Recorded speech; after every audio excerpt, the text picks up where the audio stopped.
Salam Bapak Ibu yang saya kasihi, luar biasa. Bapak Ibu tetap semangat mengikuti seminar tentang Roh Kudus. Ternyata 1 harian Bapak Ibu mengikuti seminar sampai ini sudah malam. Bapak Ibu tidak meninggalkan kursi. Saya jarang ketemu kasus yang demikian. Biasa seminar setengah hari sudah kursi kosong. Tapi Bapak Ibu masih bisa betah di sini. Saya katakan luar biasa. Semoga Bapak Ibu diurapi oleh kuasa Roh Kudus. Bapak Ibu benar-benar mendapatkan pencerahan, penjelasan yang rinci tentang Roh Kudus. Dan saya ingin katakan kepada Bapak Ibu, silahkan cari. Tidak ada penjelasan topik Roh Kudus yang selengkap seperti yang Bapak Ibu ikuti dari seminar 2 hari ini. Silahkan cari di buku-buku ataupun yang dijelaskan oleh pendeta-pendeta. Karena itulah, bersyukurlah Bapak Ibu bisa dapatkan kesempatan mendalami hal ini. Oke, kita akan lanjutkan sesi yang terakhir ini. Kita akan berdoa. Tuhan dan Juru Selamat kami yang hidup, Juru Selamat kami yang penuh kuasa dan otoritas, Yesus Kristus. Terima kasih, sungguh kami berterima kasih. Engkau terus menyertai memimpin kami, sehingga sesi demi sesi, sudah 14 sesi yang kami paparkan selama 2 hari sudah kami lewati. Dan sesi ini adalah sesi yang terakhir. Tuhan, Engkau terus menyertai dan memimpin kami sampai sesi ini selesai. Engkau dengan otoritas Roh Kudus menyertai baik pembicara maupun pendengar, sehingga kami sama-sama dibangun, sama-sama ada di dalam pimpinanmu. Di dalam nama Tuhan Yesus kami berdoa. Amin. Bapak Ibu lihat kembali di layar. Ini topik Roh Kudus, 11 topik. Dari total 11 topik ada 15 sesi.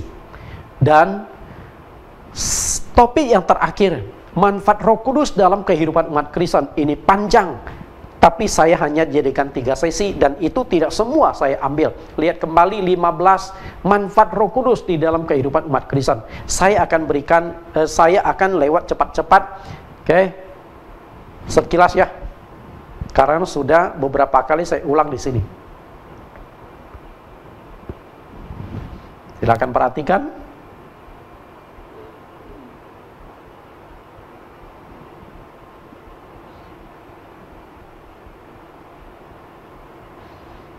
Oke, ada 15 manfaat dari Roh Kudus. Dan saya tidak bisa kupas 15 manfaat itu. Karena jika saya kupas semua, berarti topik Roh Kudus paling tidak itu ada 30 sesi. Paling tidak. Mana ada penjelasan topik Roh Kudus yang begitu lengkap? Makanya bersyukurlah Bapak Ibu. Nah, dari 15 manfaat itu, saya hanya ambil 3 manfaat. Supaya kita bisa pelajari.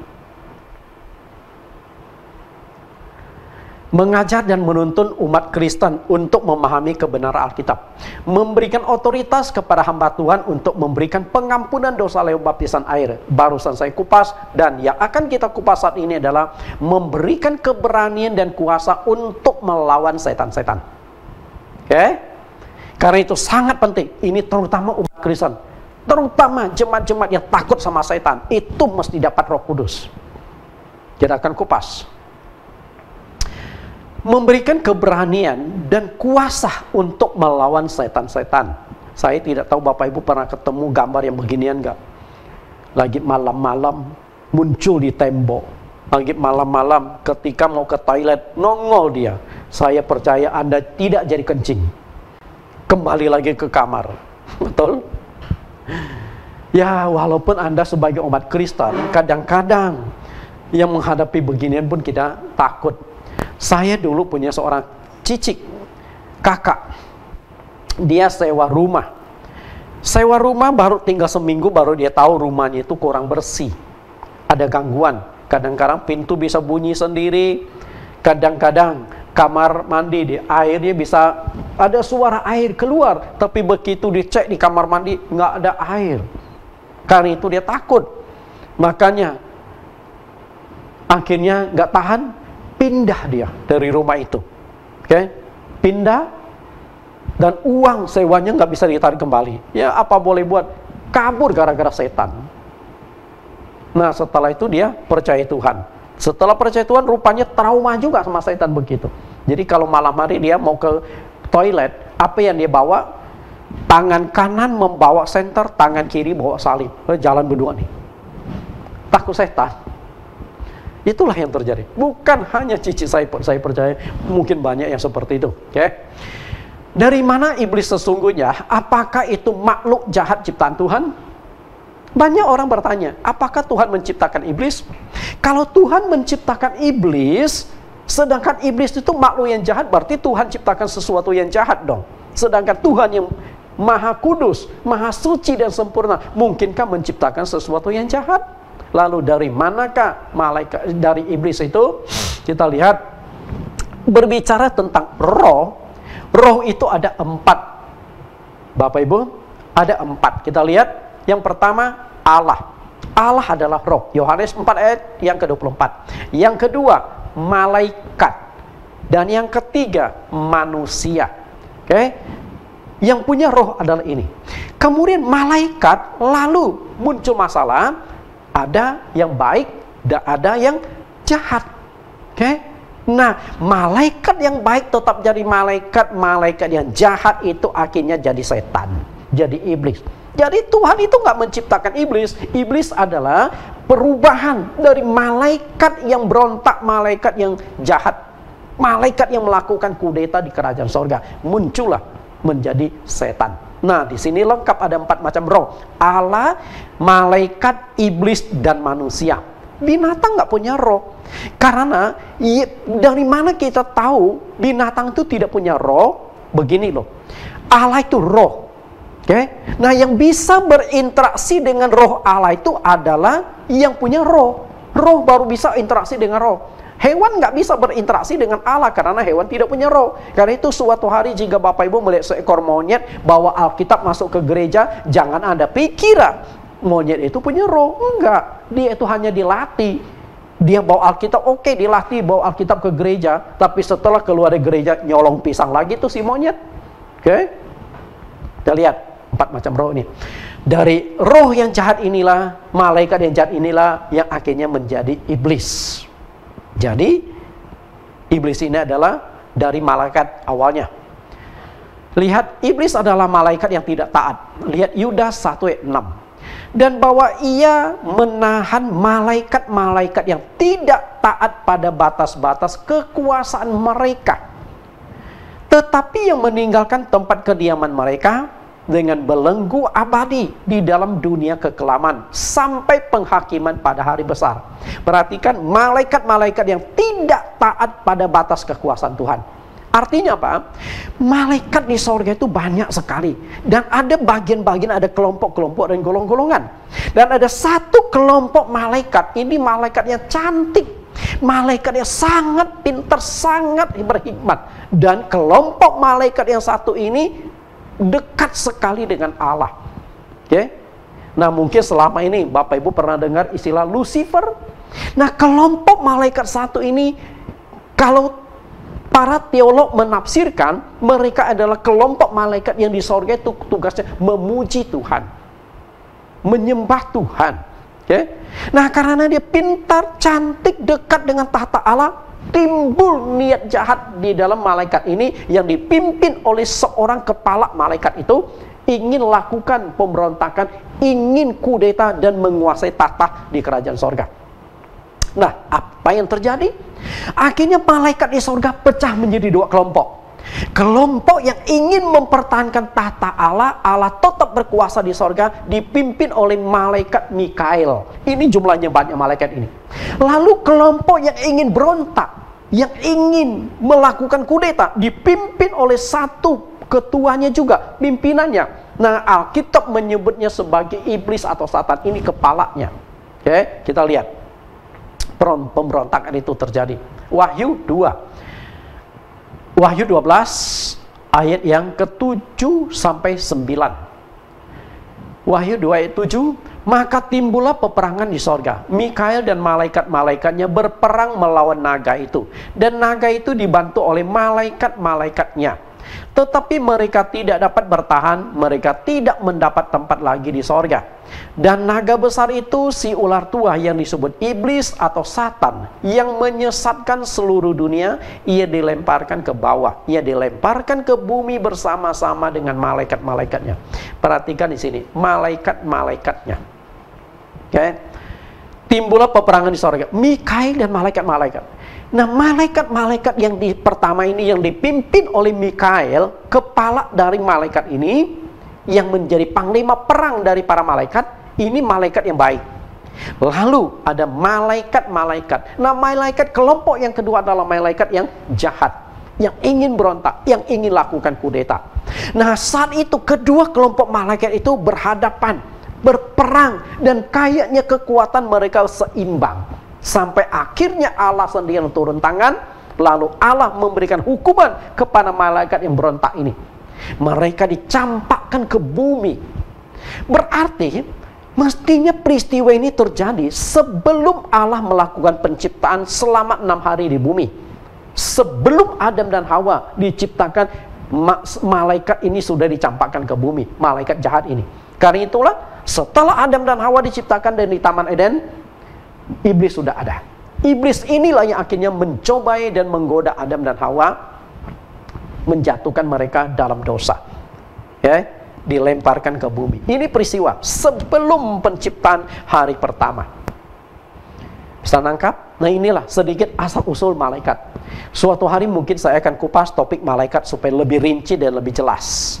Karena kalau saya kupas di sini terlalu panjang, akan melebar lagi.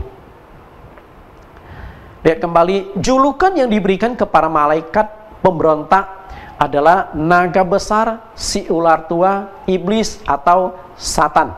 Nah, si ular tua inilah yang akhirnya membuat nenek moyang kita Adam dan Hawa jatuh dalam dosa. Lihat Kejadian 3:1.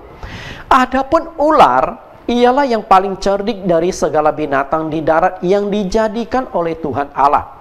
Ular itu berkata kepada perempuan itu, tentulah Allah berfirman, semua pohon dalam taman ini jangan kamu makan buahnya. Bukan? Kita lihat, si ular tua, si iblis atau Satan yang dicampakkan ke bumi, yang awalnya adalah malaikat di sorga, yang menjadi iblis, menjadi roh yang jahat, mencoba menjatuhkan nenek moyang kita Adam dan Hawa. Berhasilkah mereka? Sangat berhasil. Dan nenek moyang kita jatuh dalam dosa. Pernahkah saudara berpikir, mengapa iblis itu berusaha merusak dan menghancurkan hidup manusia? Pernah nggak Bapak Ibu berpikir, kenapa iblis itu berusaha menghancurkan hidup manusia? Merusak hidup manusia, membuat manusia hancur, membuat hidup manusia penuh dengan penderitaan, tidak ada kebahagiaan. Kenapa sih? Apa salah Bapak Ibu kepada roh jahat ini atau kepada setan? Siapa yang pernah mengganggu anaknya setan? Pernah ganggu anak setan sehingga bapaknya marah? Lalu kenapa setan itu benci kepada manusia, berusaha menjatuhkan manusia? Pernah nggak Bapak Ibu berpikir ke sana? Kalau ada orang yang menjati Bapak Ibu, pasti ada sebabnya dong. Sama juga di sini. Kita lihat, apa sesungguhnya kesalahan manusia kepada iblis sehingga iblis begitu benci kepada manusia? Masalahnya begini. Waktu malaikat dicampakkan ke bumi, okay? Jadi Allah mencampakkan malaikat yang berontak ke bumi. Nah, setelah dicampakkan ke bumi, iblis itu sangat benci dan memusuhi Allah. Anda harus tangkap dulu. Karena di sorga itu enak Bapak Ibu. Kalau sorga nggak enak, Bapak Ibu nggak akan ke sorga, betul? Semua agama tidak mengupayakan umatnya ke sorga. Justru sorga itu tempat yang paling indah, tempat yang paling enak. Kita berjuang mati-matian agar masuk sorga. Malah yang dari sorga dicampakkan ke bumi, yaitu si malaikat. Nah, setelah dicampakkan ke bumi, dia nggak bisa ke sorga lagi. Dia mau menyerang Tuhan, nggak bisa. Tapi dia benci sekali kepada Tuhan yang sudah mencampakkan mereka ke bumi ini. Oke? Nah, masalah muncul. Karena itu, begitu Allah menciptakan manusia menurut rupa dan gambar Allah, Iblis langsung menjadikan manusia sebagai target utama. Makhluk ciptaan lain tidak dijadikan target serangan karena tidak diciptakan menurut rupa dan gambar Allah. Inilah permasalahan Bapak Ibu. Kenapa iblis begitu benci kepada manusia? Manusia diciptakan menurut rupa dan gambar Allah. Jadi begitu melihat manusia, iblis melihat musuh utamanya yaitu Allah. Karena itulah, walaupun dia tidak bisa menyerang Allah secara langsung, ketika dia bisa menyerang, menjatuhkan manusia, iblis juga sudah ada kepuasan tersendiri. Dia anggap, saya sudah menyerang Allah, saya sudah menghancurkan Allah dalam rupa manusia itu. Bisa nangkap? Inilah sebuah konsep teologi. Walaupun tidak ada di Alkitab, tapi ini hasil penafsiran. Nah, tafsir ini masuk logika atau tidak, masing-masing menilai. Kejadian 1 ayat 26. Berfirmanlah Allah, baiklah kita menjadikan manusia menurut gambar dan rupa kita, supaya mereka berkuasa atas ikan-ikan di laut dan burung-burung di udara, dan atas ternak dan atas seluruh bumi dan atas segala binatang melata yang merayap di bumi. Maka Allah menciptakan manusia menurut gambarnya. Menurut gambar Allah diciptakannya dia, laki-laki dan perempuan diciptakannya mereka. Perhatikan kalimat yang saya buat klip. Allah menciptakan manusia menurut rupa dan gambarnya. Ketika manusia diciptakan menurut rupa dan gambar Allah, ada potensi-potensi yang harus kita pikirkan. Potensinya adalah otoritas, tapi ada risiko. Potensi otoritas adalah tujuan Allah menciptakan manusia menurut rupa dan gambarnya. Apa? Tujuannya adalah agar Allah berkuasa di bumi dan juga di sorga. Allah berkuasa di sorga itu sudah sepatutnya. Tapi setelah itu Allah ingin berkuasa di bumi yang diciptakan oleh Tuhan dalam rupa dan gambarnya, yaitu manusia. Dengan demikian, di sorga Allah yang berkuasa dalam wujud sesungguhnya, sedangkan di bumi Allah juga bekerja dalam wujud gambarannya, yaitu manusia. Karena itulah setelah selesai menciptakan manusia, Allah langsung memberikan otoritas. Kejadian 1 ayat 28. Allah memberkati mereka, lalu Allah berfirman kepada mereka, beranak cuculah dan bertambah banyak, penuhilah bumi dan taklukkanlah itu. Berkuasalah atas ikan-ikan di laut dan burung-burung di udara dan atas segala binatang yang merayap di bumi. Jadi Bapak Ibu, ini tafsiran lagi ya.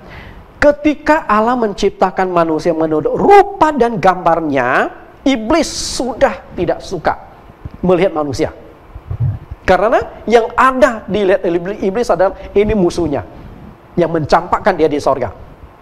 Tapi iblis saat itu masih berusaha menahan diri dulu. Dia lihat perkembangan. Nah, masih ada sesuatu yang diincar oleh iblis. Bapak Ibu tahu nggak?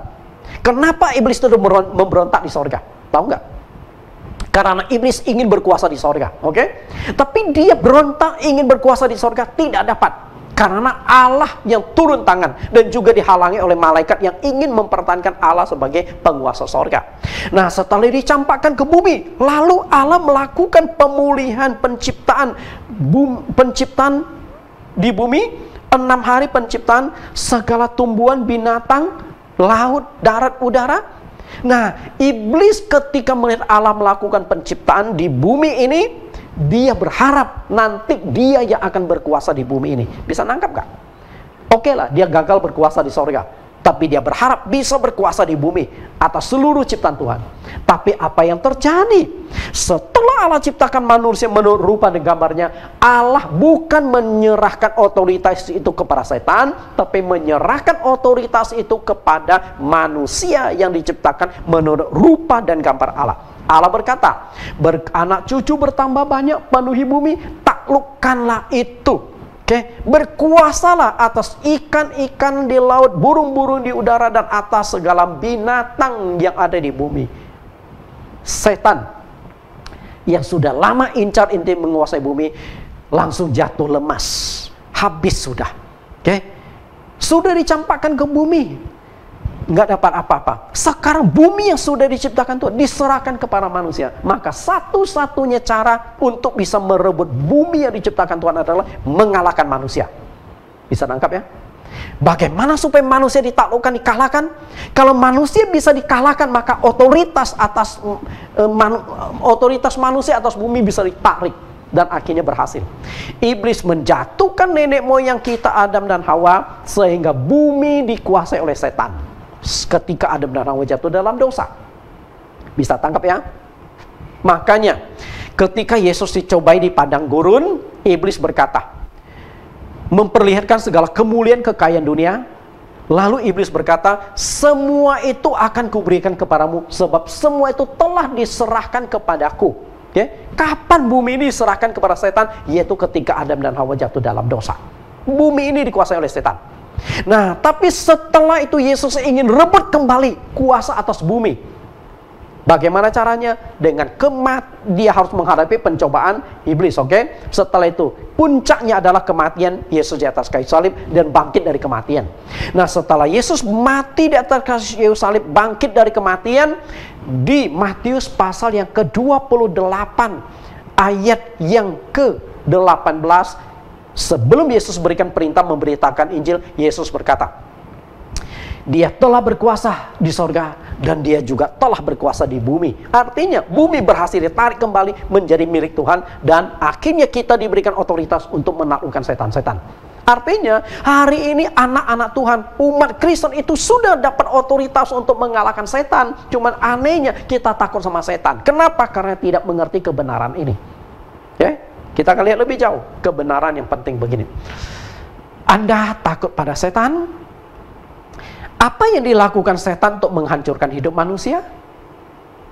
Apa yang dilakukan oleh setan? Sampai kita begitu takut, begitu ngeri sama setan. Yohanes 10:10, pencuri datang hanya untuk mencuri dan membunuh dan membinasakan. Aku datang supaya mereka mempunyai hidup dan mempunyainya dalam segala kelimpahan. Perhatikan. Yesus katakan pencuri datang mencuri, membunuh, dan membinasakan. Jadi ada 3 hal yang dilakukan setan di muka bumi. Yang pertama mencuri. Apa yang dicuri dari setan? Kekayaan Anda, kebahagiaan Anda, damai sejahtera. Caranya adalah dengan menimbulkan ketakutan dan kekhawatiran. Karena banyak sekali orang kaya tapi hidupnya diliputi kekhawatiran. Tidak ada kebahagiaan. Seringkali di dalam sebuah pernikahan, keluarga itu bentrok, tidak ada damai sejahtera. Kenapa? Karena ada setan bekerja di dalam keluarga tersebut. Yang kedua, membunuh. Yang dibunuh setan itu apa? Bunuh melalui penyakit, bunuh diri, dan dibunuh orang. Jadi yang dibunuh adalah tubuh kita, tubuh jasmani kita. Setan tidak bisa membunuh roh kita. Yang bisa membunuh adalah Allah sendiri. Tapi setan bisa membuat kita masuk ke neraka. Makanya yang ketiga adalah membinasakan.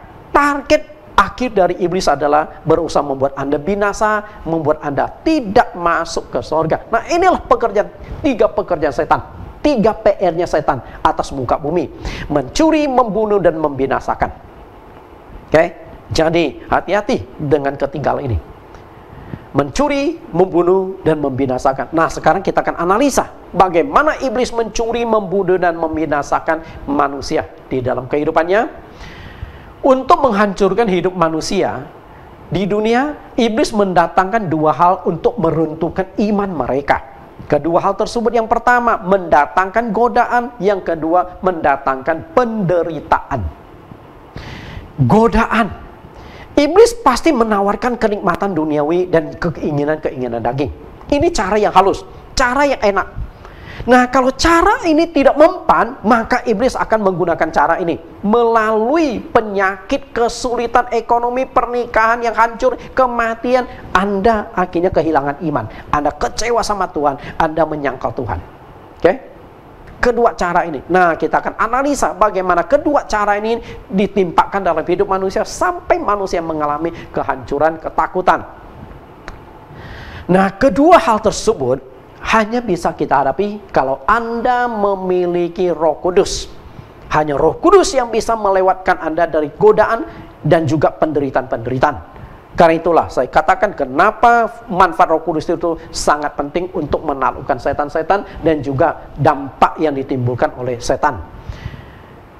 Pertama kali iblis menjatuhkan manusia adalah dengan menawarkan kenikmatan. Kita coba lihat dasar ayatnya. Kejadian 3:6. Perempuan itu melihat bahwa buah pohon itu baik untuk dimakan dan sedap kelihatannya. Lagi pula pohon itu menarik hati karena memberi pengertian. Lalu ia mengambil dari buahnya dan dimakannya. Dan diberikannya juga kepada suaminya yang bersama-sama dengan dia. Dan suaminya pun memakannya. Perhatikan kalimat yang saya cetak warna merah. Buah pohon itu baik untuk dimakan dan sedap kelihatannya. Dari sini kita bisa menarik satu kesimpulan bahwa iblis menawarkan sesuatu yang nikmat. Padahal di bumi ini begitu banyak jenis buah-buah pohonan. Begitu banyak. Hari ini saja setelah ribuan tahun dari nenek moyang kita dan Hawa, cucu cicitnya segala pohon-pohon di Taman Eden bisa kita nikmati kok. Masih ada ratusan ribu jenis. Ada buah duren lah, nangka lah, cempedak lah, mangga lah, macam-macam. Tapi kenapa Adam dan Hawa bisa terpesona, bisa tertarik untuk memakan satu pohon buah, pohon pengetahuan tentang baik dan jahat? Dan mereka tahu jelas ini dilarang Tuhan. Tapi kenapa masih memakannya? Karena buah tersebut menarik sekali Bapak Ibu. Jadi mereka seakan-akan terhipnotis. Apalagi ditambah oleh bujukan, godaan dari setan. Dan akhirnya mereka berhasil ditaklukkan oleh setan. Ayat 7. Maka terbukalah mata mereka berdua. Dan mereka tahu bahwa mereka telanjang. Lalu mereka menyemat daun ara dan membuat cawan. Coba perhatikan ayat 7. Mereka punya mata terbuka. Apakah Allah menciptakan Adam dan Hawa dengan kondisi mata tertutup atau buta? Sama sekali enggak. Tapi iblis berhasil menggoda mereka. Iblis berkata kepada Adam dan Hawa, kamu tahu enggak kenapa Allah melarang kalian makan buah tersebut? Karena jika engkau memakan buah itu, kamu akan menjadi seperti Allah. Matamu akan terbuka. Dan mereka kan bingung. Loh, Tuhan menciptakan kami kan nggak buta. Mata apa lagi? Sebenarnya setan berusaha menipu mereka. Setan mungkin menanamkan sebuah pemahaman. Ada sesuatu yang tidak bisa kalian lihat. Itu di dalam alam roh. Kalau kalian makan buah ajaib ini, buah pengetahuan baik dan jahat, maka kalian bisa melihat di alam roh. Sehingga mereka penasaran. Oh gitu ya. Dari rasa penasaran akhirnya mereka ambil buah itu dimakan. Dan betul mata mereka terbuka. Tapi begitu mata terbuka, apa yang dilihat? Pornografi. Ternyata bukan alam roh yang mereka lihat. Yang mereka lihat adalah pornografi. Dan Anda tahu, bisnis terbesar di muka bumi ini adalah pornografi. Karena itu, sebelum Adam dan Hawa makan buah itu, mereka sudah telanjang Bapak Ibu. Jadi bukan karena setelah makan itu baru telanjang, enggak. Sama sekali tidak. Sebelum mereka makan buah itu, mereka sudah telanjang. Tapi mereka enggak merasa malu. Enggak. Kenapa? Karena tidak ada sesuatu yang negatif, yang kotor di dalam otak mereka. Maka kenapa disebut buah pengetahuan tentang yang baik dan yang jahat? Karena sebelum makan buah itu mereka hanya tahu yang baik, yang positif. Adam telanjang, lihat Hawa, Hawa telanjang, lihat Adam, tidak masalah. Tidak ada sesuatu yang malu. Tapi begitu makan buah pengetahuan itu, langsung mata mereka terbuka. Adam lihat Hawa telanjang, Hawa lihat Adam telanjang, langsung lari terbirit-birit mencari daun ara menutupi aurat mereka. Jadi, buah pengetahuan baik dan jahat itu tidak mempengaruhi fisik mereka. Yang dipengaruhi adalah otak mereka, pengetahuan mereka. Mereka sudah tahu ini yang jahat, ini yang baik. Tapi setelah tahu yang baik dan jahat, mereka tidak bisa menghindari yang jahat. Generasi pertama saja sudah terjadi kejahatan yang luar biasa. Kain membunuh adiknya Habel. Kenapa? Dampak dari buah pengetahuan baik dan jahat. Begitu mengerikan Bapak Ibu. Karena itulah iblis akan menawarkan nikmat yang nikmat-nikmat. Masalahnya, perselingkuhan itu nikmat enggak? Kalau enggak ada orang yang akan mempertaruhkan resiko kehancuran keluarga, resiko nama baik, betul? Dan sulit dihindari. Yang namanya biologis itu susah dikendalikan. Berapa banyak orang melakukan perkosaan? Hanya beberapa menit dia perkosa orang, tapi seumur hidup di dalam penjara. 10 tahun, 15 tahun masuk ke dalam penjara, hanya enaknya beberapa menit toh. Kenapa manusia bersebodoh itu? Apakah mereka, para pemerkosa itu tidak tahu bahwa mereka kalau ketahuan ketangkap akan masuk penjara? Tahu nggak? Tahu. Tapi kenapa mereka lakukan? Karena tidak sanggup menghindari yang namanya godaan. Setan sangat lihai. Oke. Salah satu kenikmatan yang ditawarkan oleh iblis itu adalah, yang sulit dihindari manusia itu adalah biologis. Banyak tokoh-tokoh di Alkitab jatuh karena lawan jenis. Simpson dan Delila, kisahnya di Hakim-Hakim 16 ayat 1 sampai 31. Kemudian kisah Raja Daud dengan Batsheba, 2 Samuel pasal 11 sampai 13. Kita lihat betapa hancurnya hidup Daud gara-gara mengejar kenikmatan. Suatu sore ketika tentara pergi berperang, Daud bangun siang-siang dan dia sedang berjalan di atas soto istana. Dari soto istana dia lihat ke bawah, Batsheba, istri dari tentaranya yang ada di medan perang, sedang mandi. Setelah dia lihat, dia intip, dia tidak sadar. Daud mengintip Batsheba, dari sorga juga sedang mengintip Daud. Ngapain itu si Daud ya, kata Tuhan. Dan akhirnya dia terjebak. Lalu yang lebih parah adalah anaknya yang bernama Salomo. Ini kolektor, yang dikoleksi adalah wanita. Tidak tanggung-tanggung, 1001 wanita. Di Alkitab mengatakan 1000 ya. Sebenarnya itu keliru, 1001. 700 istri yang sah, 300 gundik. Dan ada satu lagi yang namanya permaisuri yang selalu mendampingi raja. Siapa permaisuri raja? Anak dari putri Firaun. Itu yang putri, itu yang jadi istri yang selalu mendampingi raja, permaisuri. Karena itu ketika Raja Salomo ada urusan kenegaraan, gak mungkin 700 istri diboyong semua. Tidak, harus ada satu yang mendampingi raja. Ini yang disebut permaisuri. 1001, tidak tanggung-tanggung. Dan akhirnya hancur Salomo karena wanita-wanita itu. Demi memutuskan keinginan biologis manusia yang lebih dari 30 negara ini mensahkan undang-undang perkawinan sejenis. Bapak Ibu tahu nggak bagaimana hancurnya muka bumi hari ini dengan masalah biologis? Kenapa negara-negara dan basis negara yang berbasis Kristen, Amerika lah, Belanda lah, mensahkan undang-undang perkawinan sejenis? Karena tuntutan dari rakyatnya. Bukan semata-mata keinginan dari para pejabatnya. Pejabat kan melihat rakyat. Rakyatnya banyak seperti itu, praktekkan itu, lalu mereka menuntut, akhirnya undang-undang perkawinan sejenis disahkan. Mengerikan.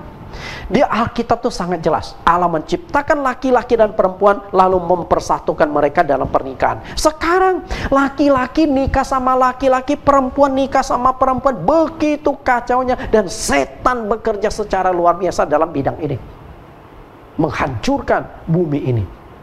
Suatu perlawanan yang terang-terangan terhadap firman Tuhan. Jelas sekali yang namanya pernikahan. Ketika Tuhan berkata kepada manusia, beranak cuculah dan bertambah banyak. Hari ini gimana beranak cucu? Duanya laki-laki, duanya perempuan, gimana beranak cucunya Bapak Ibu? Jelas firman Tuhan ditentang. Dari perjanjian lama sampai perjanjian baru ditentang habis-habisan. Iblis berhasil menawarkan kenikmatan untuk melawan firman Tuhan. Bukan hanya godaan melalui kenikmatan biologis, iblis juga menggoda manusia dalam banyak hal. Dan godaan-godaan iblis ini Rasul Paulus menyebutnya sebagai keinginan daging. Yang dicatat di Galatia pasal 5 ayat 19 sampai 21. Ini godaan. Jadi jangan beranggapan yang namanya godaan itu sesuatu yang nikmat. Enggak. Godaan itu banyak sekali supaya kita lakukan. Nah, yang Paulus sebut keinginan daging. Apa saja godaan berupa keinginan daging? Ini dia. Galatia 5 ayat 19 sampai 21. Ini godaan semua. Perbuatan daging telah nyata, yaitu percabulan, itu godaan. Kecemaran, godaan. Hawa nafsu, godaan. Penyembahan berhala, sihir, godaan. Kok sihir, godaan? Anda tergoda ingin dapatkan kuasa dari setan, itu godaan. Perseteruan, perselisihan. Kenapa Anda berselisih? Karena godaan, cemburu, dan sebagainya. Iri hati, amarah, kepentingan diri sendiri, percideran roh, pemecah, kedengkian, kemabukan, pesta pora, dan sebagainya. Artinya masih banyak hal-hal lain lagi. Nah, setan bekerja menggoda manusia. Misalnya saya ambil salah satu contoh. Kemabukan, itu godaan. Oh, kalau kemabukan pasti berbicara kenikmatan. Amarah itu godaan nggak? Ya godaan. Setan membuat Anda tergoda, timbul kemarahan. Kemarahan itu adalah godaan. Baik dipancing ini, misalnya pasangan hidup Anda, membuat Anda tuh timbul amarah, marah sekali, Anda pukul pasangan Anda, itu godaan. Kenapa Kain itu membunuh adiknya Habel? Karena itu godaan setan. Oke? Sangat jelas Alkitab mengatakan, si jahat mengintip untuk menggodai engkau. Ini Tuhan sudah ingatkan Kain loh. Hati-hati Kain, si iblis, si jahat ini sedang mengintip menggoda engkau. Dan Kain tetap tidak mengindahkan peringatan Tuhan. Mungkin Tuhan tidak mengingatkan Kain berupa suara, enggak. Mungkin dalam hati nuraninya, hei Kain, apa kamu tega cemburu sama adikmu? Apa tega kamu benci adikmu? Apa tega kamu habisi adikmu? Pasti ada suara hati di dalam Kain itu. Tapi dia tidak peduli. Dia bunuhlah adiknya hanya gara-gara cemburu. Korban persembahan Kain tidak diterima Tuhan. Yang diterima Tuhan adalah Habel. Hanya itu saja. Dia bunuh adiknya. Itu adalah godaan. Jadi banyak sekali godaan-godaan yang setan tawarkan dalam hidup kita. Jadi setiap hari kita berperang melawan keinginan-keinginan daging. Dan keinginan daging hanya bisa ditaklukkan oleh keinginan roh. Karena itulah begitu pentingnya Roh Kudus di dalam hidup Anda.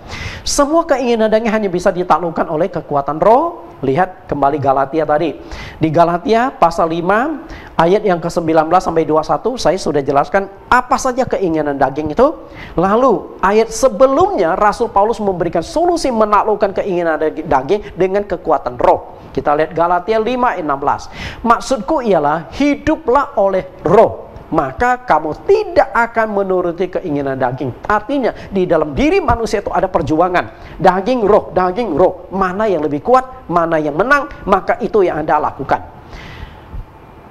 Ayat 17, sebab keinginan daging berlawanan dengan keinginan roh, dan keinginan roh berlawanan dengan keinginan daging. Karena keduanya bertentangan sehingga kamu setiap kali tidak melakukan apa yang kamu kehendaki. Kenapa Paulus katakan tidak melakukan apa yang kau kehendaki? Karena secara manusiawi kita punya kehendak ingin yang lebih baik, hidup benar. Tapi daging menyerang kita, menaklukkan kita, sehingga kalau roh Anda tidak kuat, maka Anda akan ikuti keinginan daging. Dan bagaimana memperkuat roh Anda? Yaitu dengan bantuan Roh Kudus. Okay? Karena itulah keinginan daging dengan keinginan roh adalah dua hal yang bertentangan dan berlawanan. Mana yang lebih kuat? Kalau daging lebih kuat, Anda akan menuruti keinginan daging. Kalau roh Anda kuat, roh Anda bisa menekan keinginan daging. Lalu bagaimana menguatkan roh Anda? Anda membutuhkan dukungan dari Roh Kudus. Karena itulah di Yohanes pasal yang ke-14 ayat yang ke-16, Tuhan Yesus berkata, aku akan memberikan seorang penolong kepadamu, yaitu roh kebenaran. Tuhan juga tahu manusia lemah, maka dia tawarkan penolong yang menolong supaya kita kuat menghadapi godaan-godaan setan. Seumur hidup kita di dunia, kita menghadapi peperangan dua kekuatan antara daging dengan roh. Dua kekuatan ini, perhatikan, daging dengan roh. Pertentangan daging dengan roh ini, tinggal kita mau menuruti yang mana. Kalau kita daging lebih kuat, kita akan takluk oleh daging. Kalau roh kita lebih kuat, kita akan menaklukkan daging kita. Oke? Saya ambil contoh, adanya dua pertentangan di dalam diri manusia. Contoh saudara, suatu hari Bapak Ibu ikut kebaktian di gereja. Setelah gereja bubar, semua jemaat sudah pulang. Bapak Ibu temukan sebuah dompet di bawah kursi. Oke? Nah, begitu Anda buka dompet itu, di dalamnya ada uang 1 juta. Dan kebetulan Anda lagi bokek, lagi butuh duit. Kira-kira apa yang Anda lakukan dengan 1 juta itu? Percaya nggak? Pasti timbul pertentangan di dalam diri Anda. Daging dengan roh itu. Daging berkata, wah, kebetulan gua lagi bokek nih, nggak ada duit. Nah, saya ketemu dompet. Lalu roh itu berkata, jangan, itu bukan dompet kamu loh, itu uang orang lain loh. Lalu daging berkata, lah ini siapa tahu Tuhan yang kasih saya. Lalu roh berkata lagi, kalau betul Tuhan yang kasih kepada kamu, coba cek ada identitas nggak. Lalu Anda buka lebih jauh, ketemulah sebuah KTP. Nah ini kan sudah jelas dong, artinya Tuhan, bukan dari Tuhan dong duit itu, tapi mungkin itu semacam godaan loh, tapi ada pertentangan loh. Nah setelah Anda lihat KTP, tinggal Anda putuskan, Anda mau kembalikan dompet bersama dengan uangnya karena KTP-nya jelas loh, oke? Atau Anda ambil duitnya. Mana yang Anda putuskan? Nah pertentangan daging dan roh itu masih berjuang. Daging berkata lagi, kamu lagi butuh duit loh, lagi nggak ada duit loh. Ya udah, gampang. Kamu dompetnya taruh di mimbar, tapi uangnya Anda ambil, kan nggak ada yang tahu. Lalu roh berkata, manusia nggak tahu, tapi Tuhan tahu loh. Pasti pertentangan ujung-ujungnya itu hanya ada satu yang menang. Yang mana yang menang? Tergantung daging dan roh ini. Dan kebetulan yang menang itu adalah daging. Saya yakin, duit Anda ambil, dompet Anda taruh di mimbar, atau Anda ambil duitnya, dompetnya Anda buang bersama dengan KTP-nya, sehingga orang yang kehilangan dompet dan KTP terpaksa buat KTP lagi, repot memang. Oke? Nah, tapi kalau roh yang menang, Anda tidak ambil dompet dengan uang itu, tapi Anda serahkan kepada pendeta. Nah, sekarang yang hadapi godaan pendeta nanti jadinya. Pendeta mau ngapain nih? Ambil duitnya? Susah juga pendeta ambil duitnya, karena ada saksi dong yang menyerahkan dompet itu. Nah, kan gampang, pendeta minggu depan umumkan, ada kehilangan dompet, uangnya 1 juta. Siapa yang merasa kehilangan? Dan kembali lagi ada godaan. Siapa tahu ada 5 jemaat dalam gereja itu yang lagi bokek, lagi butuh duit, angkat tangan 5-5-nya. Nah, gimana itu? Nah, pendeta harus cerdik. Tapi jangan langsung katakan, oh namanya si ini. Yang 5 orang itu kan tinggal lihat, benar nggak KTP orang ini? Oke? Karena itulah daging dan roh itu berjuang untuk mengalahkan diri kita ini. Mana yang akan mengikutinya? Ketika Tuhan Yesus berdoa di Taman Getsemani, Tuhan Yesus juga mengingatkan Petrus agar dia meningkatkan rohnya sehingga keinginan daging itu bisa ditaklukkan. Perhatikan yang dikatakan Tuhan Yesus, Matius 26 ayat 41. Berjaga-jagalah dan berdoalah supaya kamu jangan jatuh ke dalam pencobaan. Oke, perhatikan pencobaan. Sebenarnya ada perbedaan antara pencobaan dengan ujian. Pencobaan itu dari setan, sedangkan ujian dari Tuhan. Oke, dua hal yang berbeda. Roh memang penurut, tapi daging lemah. Sangat jelas Tuhan katakan ada 2 kekuatan, daging dengan roh. Daging itu lemah. Kenapa? Menguasai diri kita. Karena itu kita punya kelemahan-kelemahan berupa keinginan daging, dan hanya bisa ditaklukkan ketika roh kita itu dikuatkan. Maka daging itu bisa ditekan. Artinya ada 2 kekuatan yang selalu berjuang di dalam diri kita. Cara membangun dan membuat kuat roh kita adalah dengan berdoa, terutama berdoa dalam bahasa roh. Ingat ya, berdoa dalam bahasa roh itu menguatkan iman kita, ya, bukan badan kita yang dikuatkan, bukan membangun imun melalui doa bahasa roh, bukan itu maksudnya. Kita coba lihat 1 Korintus 14 ayat 4. Siapa yang berkata-kata dengan bahasa roh, ia membangun dirinya sendiri. Tetapi siapa yang bernubuat, ia membangun jemaat.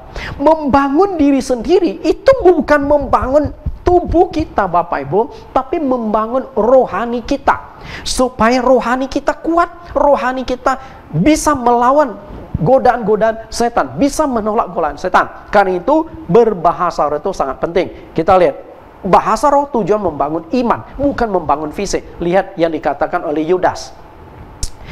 Yudas 1 ayat 20. Yudas 1 ayat 20. Akan tetapi kamu saudara-saudaraku yang kekasih, bangunlah dirimu sendiri di atas dasar imanmu yang paling suci, dan berdoalah dalam Roh Kudus. Perhatikan yang dikatakan oleh Yudas, berdoalah dalam Roh Kudus. Maksudnya apa? Berdoa dalam Roh Kudus maksudnya itulah berdoa dengan berbahasa roh. Karena itulah penting sekali. Saya sudah berikan seminar 2 hari. Dan saya sudah jelaskan bahwa orang yang dipenuhi Roh Kudus adalah berkata-kata dengan bahasa lidah atau terjemahan bahasa Alkitab Indonesia, bahasa roh. Karena itu bahasa lidah glosolali itu sangat-sangat penting Anda pakai dalam doa. Saya sejak dipenuhi Roh Kudus dari tahun 1990-an sampai hari ini, ketika saya berdoa, saya bisa berdoa 1 jam dengan bahasa roh. Okay? Karena bahasa roh itu sangat penting membangun iman kita. Ketika kita berbahasa roh, terasa koneksi dengan Tuhan itu begitu dekat, begitu intim, begitu nyaman. Sama seperti Anda sedang terkonek berbicara dengan pacar Anda. 1 jam itu nggak serasa, 2 jam itu rasanya tidak cukup. Maka tidak heran mereka yang pacaran itu lupa waktu. Sudah tengah malam masih bisa telepon-teleponan. Kenapa? Karena ada keintiman, kenikmatan di dalam pembicaraan. Sama juga ketika engkau berbahasa roh, engkau bertemu dengan Allah di dalam sebuah doa komunikasi, terjadi keintiman. Iman Anda akan terbangun. Jika tadi saya sudah jelaskan ya, setan menjatuhkan manusia melalui godaan. Godaan kenikmatan dan juga godaan-godaan karakter, emosi, kebiasaan. Itu semua digoda yang disebut dengan keinginan daging. Itu semua hanya bisa ditaklukkan ketika engkau punya Roh Kudus. Kalau engkau tidak punya Roh Kudus, engkau susah menaklukkan godaan setan dan juga menaklukkan daging. Karena itulah, perkuatlah roh Anda, banyak berdoa dengan berbahasa roh. Lalu kalau cara itu nggak mempan, iblis akan ganti strategi. Yaitu kalau cara godaan sudah nggak mempan, biologis nggak mempan, maka iblis mengubah strategi dengan menggunakan penderitaan. Kalau cara tadi, cara lembut. Kalau ini sudah cara yang kasar nih. Kalau cara baik-baik nggak bisa, maka cara kasar yang dilakukan iblis untuk menghancurkan hidup Anda. Kita lihat penderitaan. Iblis bisa mendatangkan penderitaan bagi manusia. Kenapa saya katakan demikian? Wahyu 2 ayat 10. Perhatikan Wahyu 2 ayat 10. Jangan takut terhadap apa yang harus engkau derita. Sesungguhnya iblis akan melemparkan beberapa orang di antaramu ke dalam penjara supaya kamu dicobai dan kamu akan beroleh kesusahan selama 10 hari. Hendalah engkau setia sampai mati dan aku akan mengaruniakan kepadamu mahkota kehidupan. Perhatikan kata ini, derita. Okay? Nah, kata yang kedua adalah iblis. Artinya, iblis bisa mendatangkan penderitaan di dalam hidup manusia. Ketika engkau mengalami penderitaan, imanmu akan rontok, imanmu akan hancur. Masih bisa bertekunkah engkau menyembah Tuhan ketika engkau hancur-hancuran imanmu? Masih bisa? Kita coba lihat. Bagaimana iblis mendatangkan penderitaan yang ujung-ujungnya membuat iman Anda hancur. Kita lihat. Bukti nyata bahwa iblis bisa mendatangkan penderitaan dalam hidup manusia adalah seperti yang dialami oleh Ayub.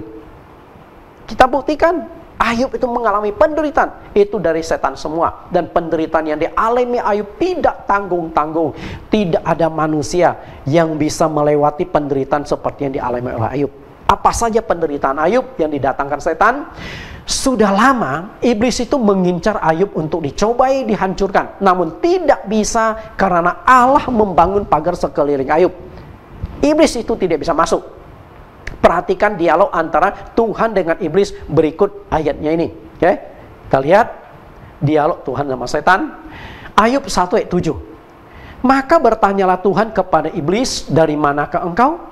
Lalu jawab iblis kepada Tuhan, dari perjalanan mengelilingi dan menjelajah bumi. Ternyata iblis mengelilingi bumi. Saat itu Tuhan bertanya. Lihat ayat 8. Lalu bertanyalah Tuhan kepada iblis, apakah engkau memperhatikan hambaku Ayub? Sebab tiada seorang pun di bumi seperti dia, yang demikian saleh dan jujur, yang takut akan Allah dan menjauhi kejahatan. Perhatikan di sini ya. Dalam dialog itu Tuhan bertanya, kamu lihat hambaku nggak? Ayub namanya.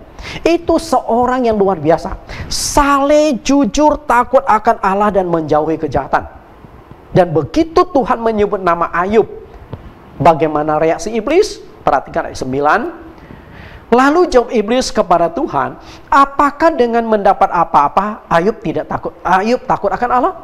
Begitu Allah sebut satu nama, iblis langsung terkonek. Oh, Ayub ini yang dimaksudkan oleh Tuhan. Artinya apa? Sudah lama iblis itu ingin menyerang Ayub tapi tidak masuk. Masalahnya adalah, apakah di zaman hidupnya di muka bumi pada saat itu, satu-satunya manusia yang begitu banyak hanya Ayub satu orang? Apakah di muka bumi saat itu hanya satu Ayub? Saya nggak yakin. Pasti banyak Ayub. Jangan jauh-jauh lah. Saya punya jemaat saya nggak begitu banyak, ratusan orang saja. Dan dari jemaat yang ratusan ini, saya punya stok nama double. Daniel, saya punya stok 5 orang. Ada Daniel Glenn, bagian sound system. Ada Daniel Hadi, itu bagian WL saya.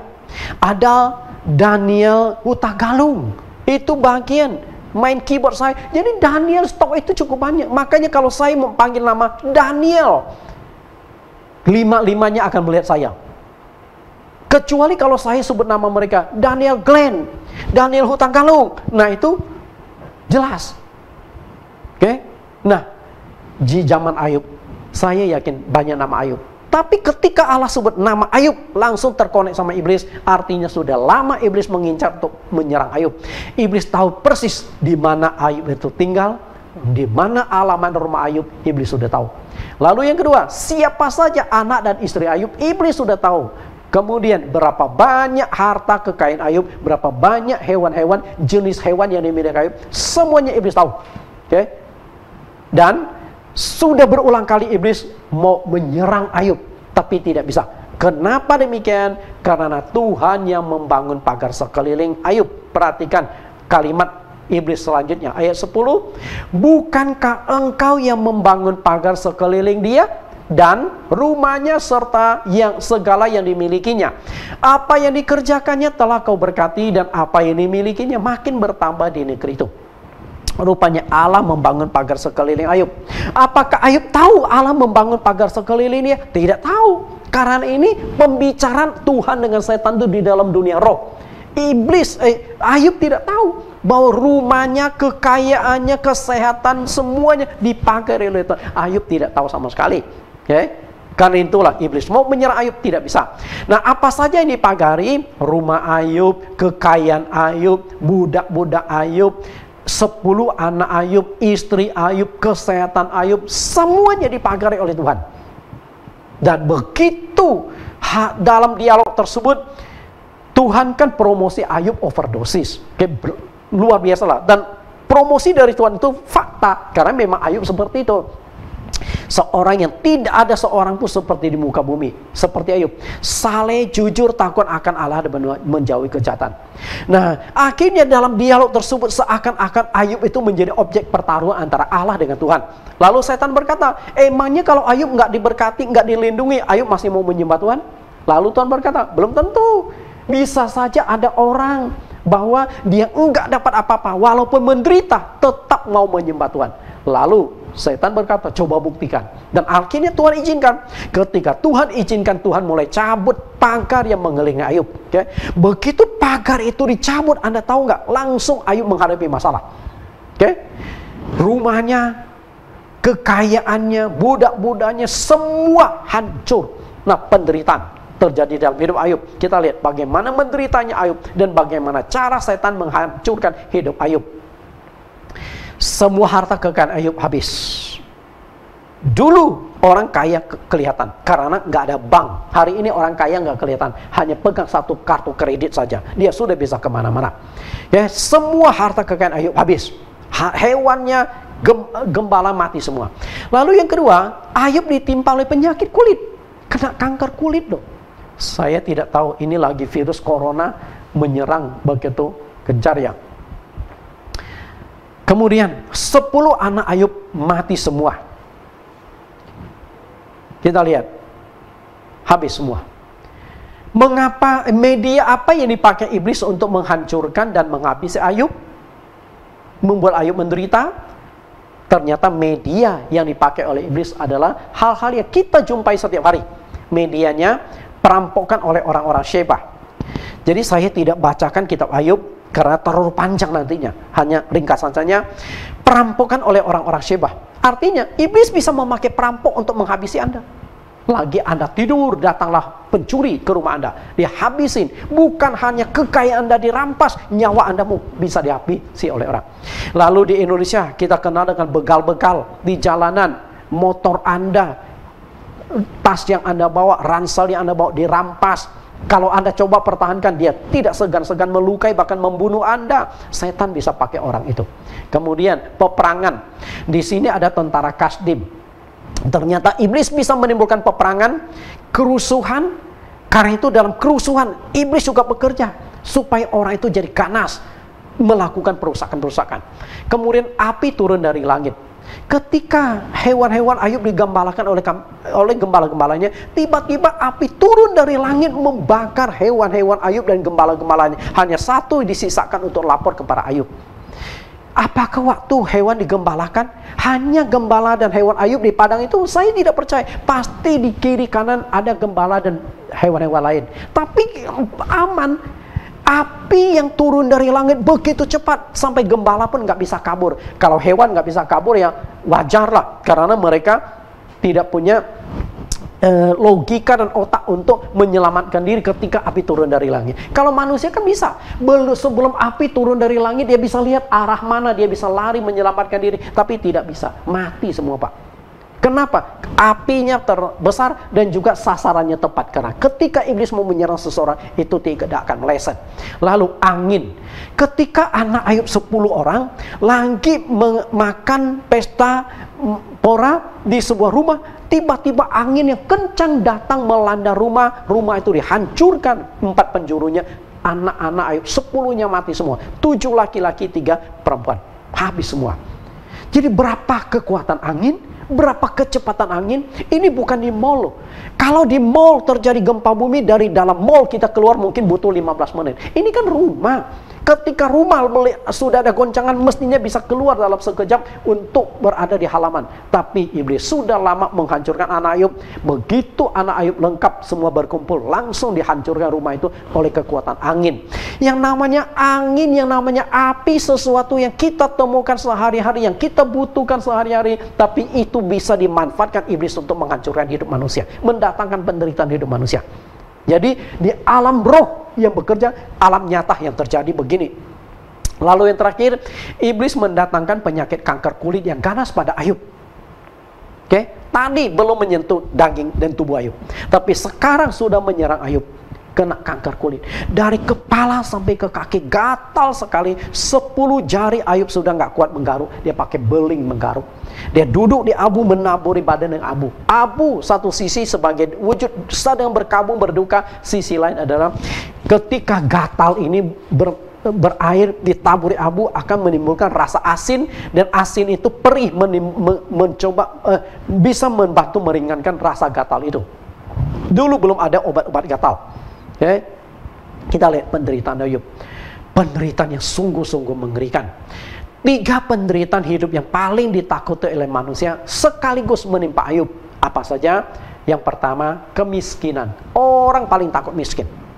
Okay. Iblis bisa merampas kekayaan Anda. Iblis bisa membuat Anda bangkrut. Iblis bisa membuat Anda di PHK, kehilangan pekerjaan. Yang kedua, penyakit. Orang paling takut. Penyakit macam-macam. Ternyata di kitab Ayub sangat jelas penyakit itu didatangkan dari setan. Dan yang ketiga, kematian. Banyak orang takut mati. Dan juga takut sekali orang yang dicintainya mati. Nah, 3 kematian langsung menimpa Ayub. Ternyata ini juga ditakuti oleh Ayub. Kita lihat Ayub 3 ayat 25. Karena yang kutakutkan itulah yang menimpa aku. Apa yang ditakuti Ayub? Miskin, penyakit, kematian sekaligus ditimpakan kepada Ayub. Dan yang kucemaskan itulah yang mendatangi aku. Aku tidak mendapat ketenangan dan ketentraman. Aku tidak mendapat istirahat, tetapi kegelisahan yang timbul. Iblis menghancurkan hidup Ayub. Artinya iblis bisa mendatangkan penderitaan hidup manusia. Nah, ketika kita mengalami berbagai macam masalah, kesulitan, kekhawatiran, dan penderitaan, kita membutuhkan pertolongan, kekuatan, dan penghiburan dari Roh Kudus. Kenapa saya katakan Roh Kudus begitu penting dalam hidup manusia, begitu bermanfaat dalam hidup manusia? Maka saya sengaja gali-gali dan saya temukan 15 manfaat Roh Kudus. Dan salah satu manfaatnya adalah untuk menghadapi godaan, pencobaan, dan juga penderitaan yang didatangkan oleh iblis. Kalau ada Roh Kudus di dalam diri Anda akan dapatkan kekuatan. Kita lihat, Tuhan Roh Kudus adalah penolong yang dijanjikan oleh Tuhan. Lihat Yohanes 14 ayat 16. Aku akan minta kepada Bapa dan ia akan memberikan kepadamu seorang penolong yang lain, supaya ia menyertai kamu selama-lamanya, yaitu Roh kebenaran. Dunia tidak dapat menerima dia sebab dunia tidak melihat dia dan tidak mengenal dia. Tetapi kamu mengenal dia sebab ia menyertai kamu dan akan diam di dalam kamu. Perhatikan kalimat ini. Seorang penolong. Tuhan tahu manusia itu lemah. Tuhan tahu manusia itu penuh dengan kekurangan. Maka Tuhan janji akan mengirimkan seorang penolong. Kalau Anda sudah kuat, Anda tidak membutuhkan penolong, betul? Kenapa Anda masih membutuhkan penolong? Karena Anda tidak sanggup menghadapi. Misalnya, kita butuh pembantu, untuk membereskan rumah kita, karena kita nggak sanggup untuk menangani semuanya. Ya udah, kita pakai pembantu. Penolong. Nah, siapakah penolong? Itu Roh kebenaran. Roh kebenaran yang dimaksud di sini adalah Roh Kudus. Karena sebutan dari Roh Kudus banyak. Roh kebenaran, Roh penghibur, Roh wahyu, Roh hikmat dan sebagainya. Itu sebutan karena berfungsi sesuai dengan sebutannya. Nah, lalu kalimat selanjutnya, ia menyertai kamu dan akan diam di dalam kamu. Artinya, kalau Roh Kudus tinggal dan masuk ke dalam diri Anda, walaupun ada godaan, kalau roh Anda itu kuat, Anda tidak akan mempan oleh godaan. Kenapa orang bisa jatuh dalam godaan? Karena rohnya itu lemah. Roh Kudus tidak ada di dalam diri orang itu. Dan ada yang kata Anda Roh Kudus, dia jarang berdoa dengan berbahasa roh agar rohaninya kuat. Nah, kemudian kalau Anda ada Roh Kudus di dalam diri Anda juga akan kuat ketika menghadapi berbagai macam masalah, kesulitan, dan penderitaan.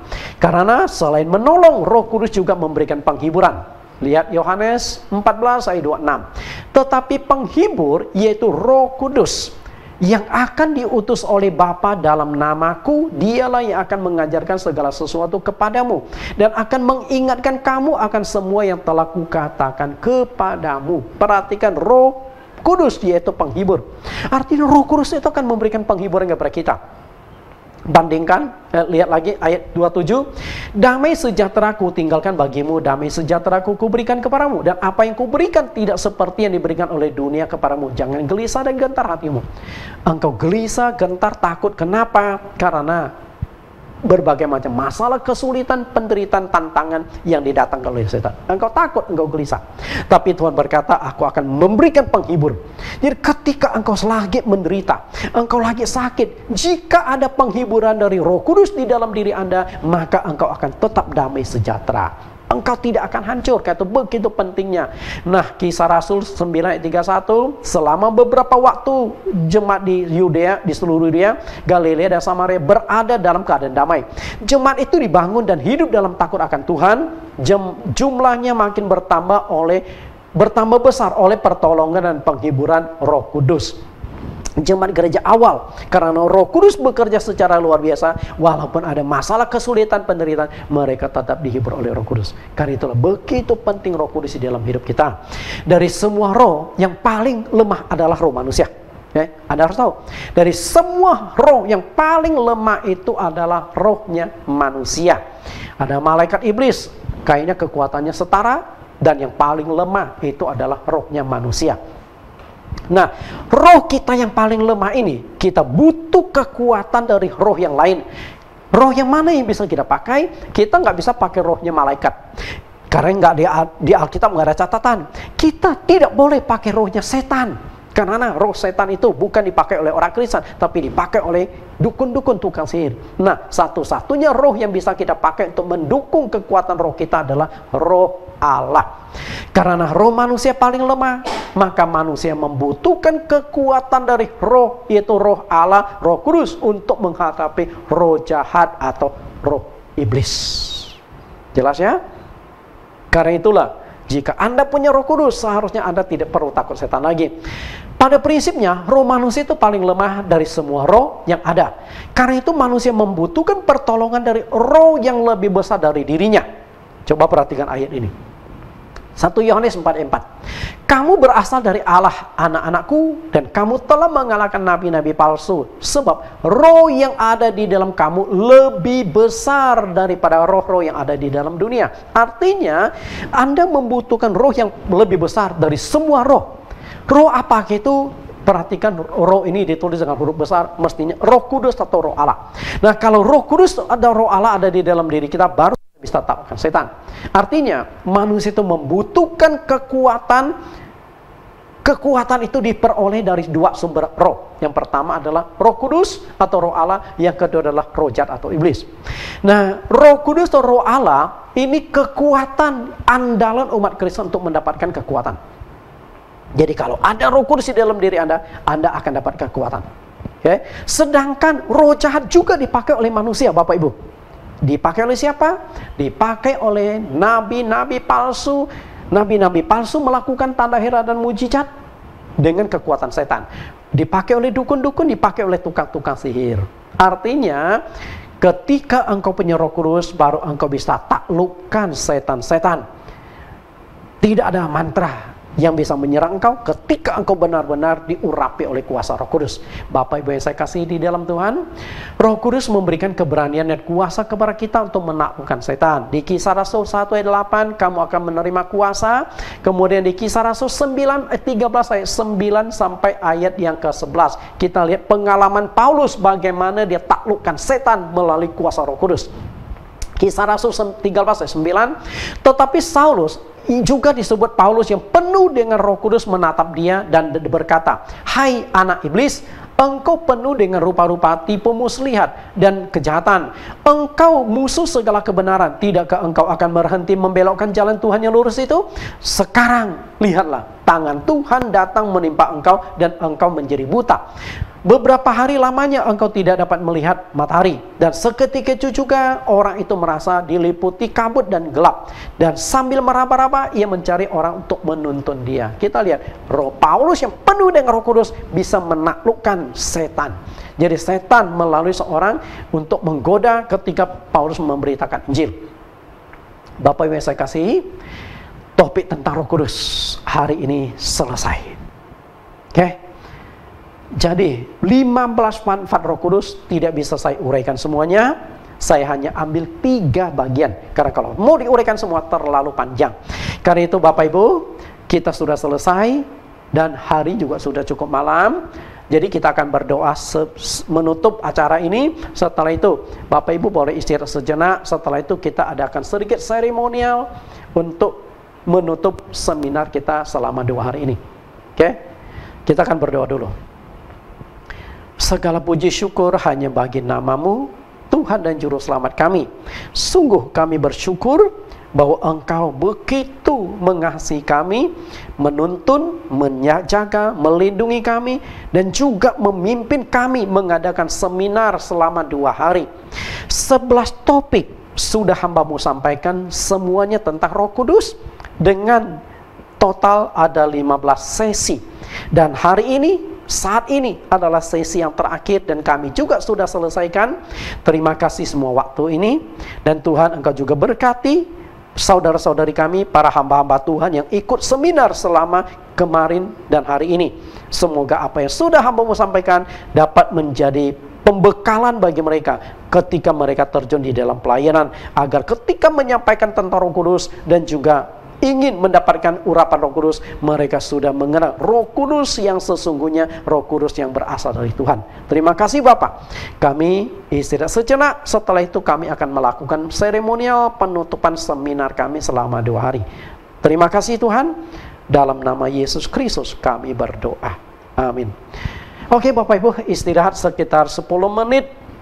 Nanti setelah itu ada kurang lebih setengah jam kita adakan sedikit pujian, penyembahan seremonial. Kita akan tutup seminar kita 2 hari ini. Tuhan Yesus berkati dan sampai bertemu di seminar-seminar kami yang selanjutnya. Amin.